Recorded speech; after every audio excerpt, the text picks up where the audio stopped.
Hello students, now we are going to take up the next topic of class 9, that is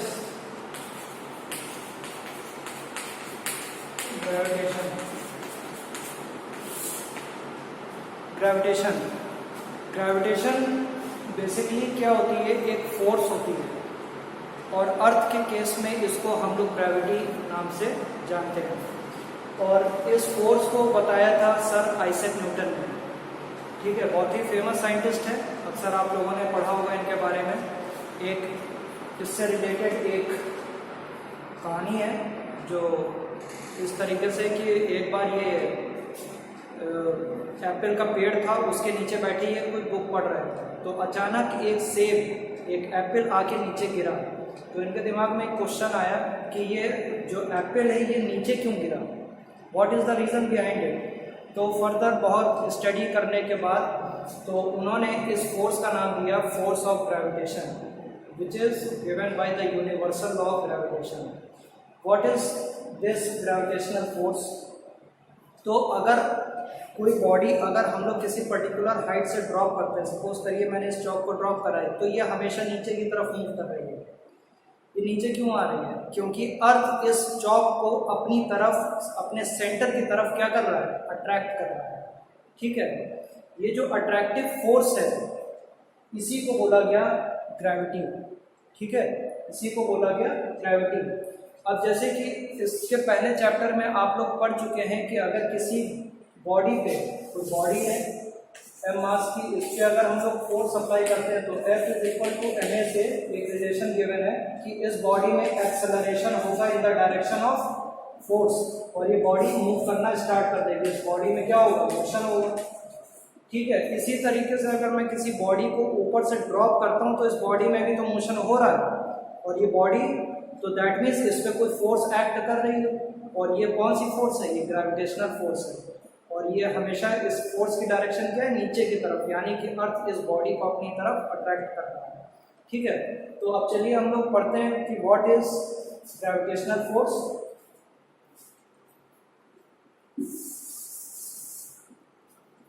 तो gravitation क्या होती है, एक force होती है, it is a attractive force,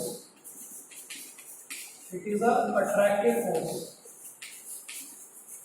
ठीक है, ये अट्रैक्टिव फोर्स होती है और बहुत ही वीक फोर्स होती है, it is a weak force.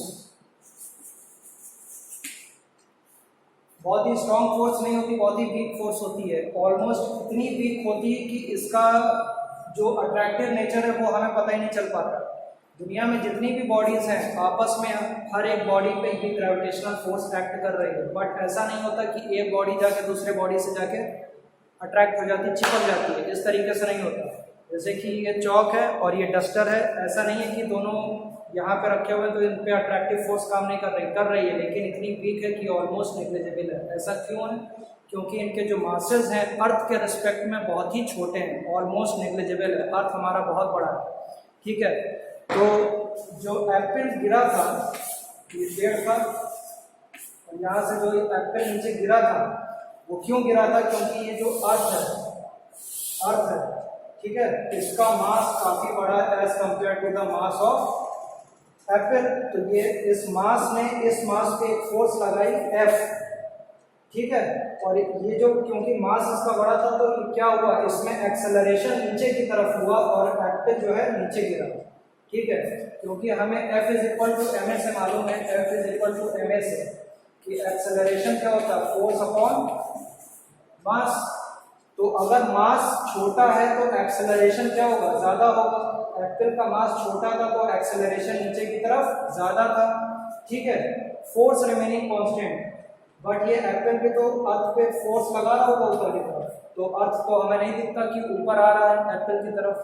क्यों नहीं आ रहा है? क्योंकि इसका जो मास है अर्थ का बहुत ही बड़ा है, तो इसका एक्सेलरेशन ऑलमोस्ट 0 हो जाता है, यानी कि अर्थ का मास इतना बड़ा है कि इसका एक्सेलरेशन हमें नहीं नजर आता, दिखता नहीं है कि अर्थ ऊपर की तरफ अट्रैक्ट हो रहा है। ठीक है, क्योंकि एप्पल का मास बहुत छोटा है इसीलिए ये एप्पल नीचे की तरफ एक्सेलरेट होता है, जैसा अभी मैंने समझाया। आई होप कि आपको समझ में आ गया होगा। ठीक है, तो इस तरीके से इस फोर्स को डिफाइन कराते हैं कि every body in this universe attracts every other body with a force which is equal in magnitude and opposite in direction, and it always acts along the line joining the two masses which are kept at a distance, certain distance. ठीक है, तो जो law given था which is named as universal law of gravitation,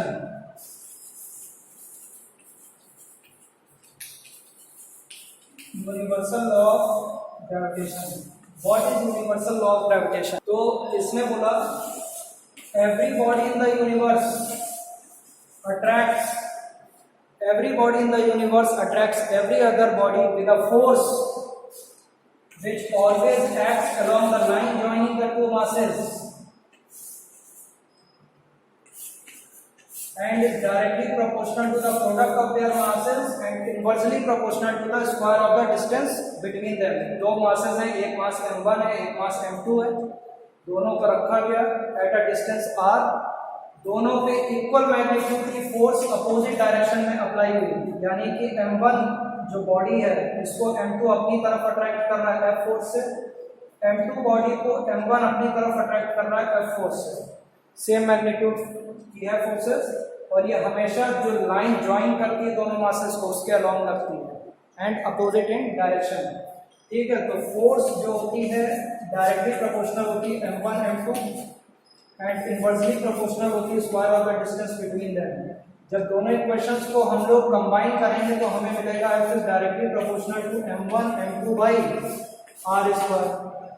ठीक है, तो f इस proportionality sign हटा इक्वल का साइन आया g m1 m2 by r square.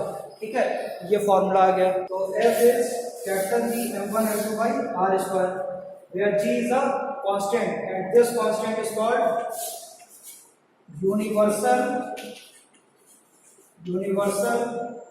Gravitational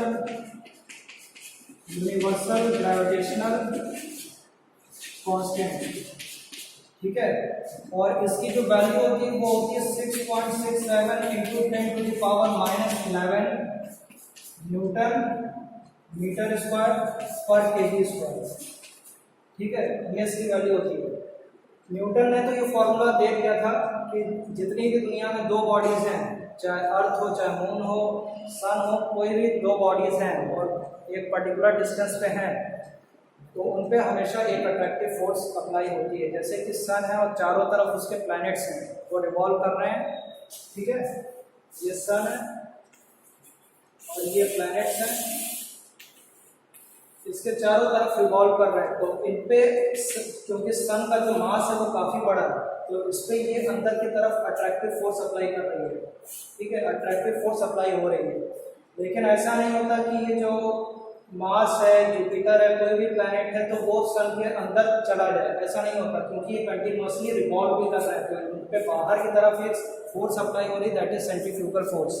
अगर ये घूमना बंद करते हैं तो ये सब सन के अंदर चले जाएंगे, क्योंकि इस पे जो है ग्रेविटेशनल फोर्स वर्क कर रही है. ग्रेविटेशनल फोर्स के कारण ही हाई टाइड और लो टाइड आती है. जितने प्लैनेट्स हैं ग्रेविटेशनल फोर्स के कारण ही रिवॉल्व कर रहे हैं. जो मून है वो ग्रेविटेशनल जो पुल है अर्थ का, ठीक है, उसके चारों तरफ रिवॉल्व कर रहा है. अगर वो रिवॉल्व करना बंद कर दे तो मून जो है अर्थ से आके टकरा सकता है. ठीक है, तो ये सब चीज़ें हैं, तो आप इसको नोट डाउन कर लीजिए. न्यूटन ने फॉर्मूला दिया था जिसमें g की वैल्यू का उसने कोई जिक्र नहीं करा था, उसने बस बता दिया था this is universal law, universal gravitational constant, और इसकी वैल्यू फिक्स होती है. लेकिन इस वैल्यू के बारे में बाद में पता चला आफ्टर 76 ईयर्स. हेनरी कैवेंडिश नाम के एक साइंटिस्ट थे, उन्होंने इसकी वैल्यू फाइंड आउट करी और इसको बताया. ठीक है, तो इसको नोट डाउन कर लेते हैं.